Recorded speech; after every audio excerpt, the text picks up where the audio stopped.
Demonstração da mortalidade à pesca maravilhosa.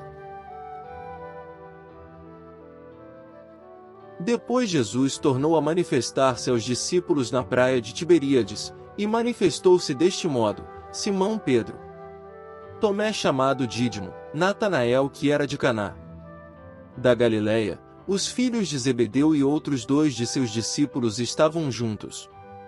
Disse-lhes Simão Pedro: Vou pescar. Disseram-lhe os outros: Também nós vamos contigo. Saíram e entraram na barca e naquela noite nada apanharam. Mas ao romper do dia estava Jesus na praia, todavia os discípulos não sabiam que era ele. Perguntou-lhe Jesus: Moços, apanhastes algum peixe? Responderam-lhe: Não. Disse-lhes ele: Lançai a rede à direita da barca, e achareis. Lançaram-na, pois, e já não podiam puxá-la por causa do grande número de peixes. O discípulo a quem Jesus amava disse a Pedro: É o Senhor.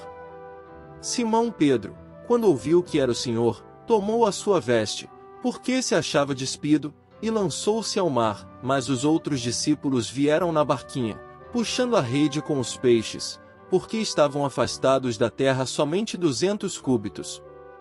Ao saltarem em terra viram ali algumas brasas e um peixe posto em cima delas e pão. Disse-lhes Jesus: Trazei alguns dos peixes que acabastes de apanhar.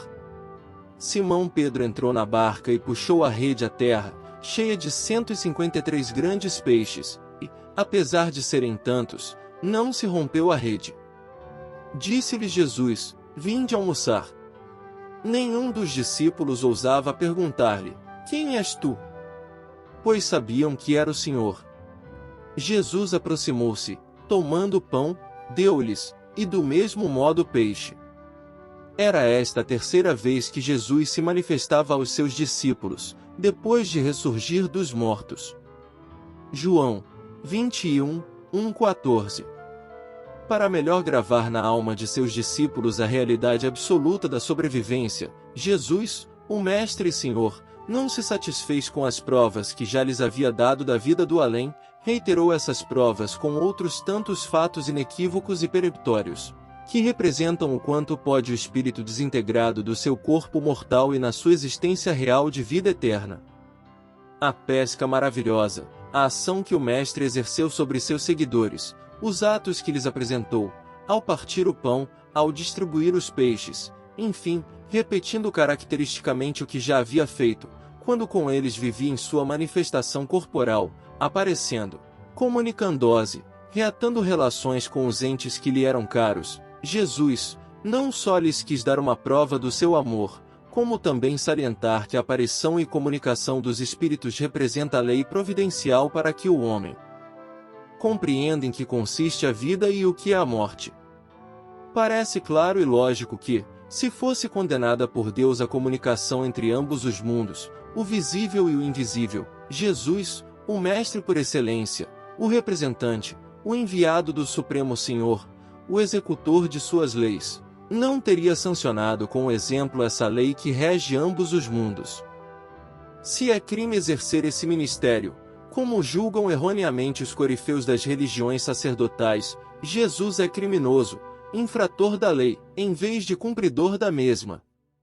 E será crível que o Mestre, que se nos apresentou como um exemplo vivo da verdade, ele que se afirmou o caminho, a verdade e a vida, e que disse não passar da lei um tio sem que tudo fosse cumprido, infringisse a lei com essas aparições e manifestações?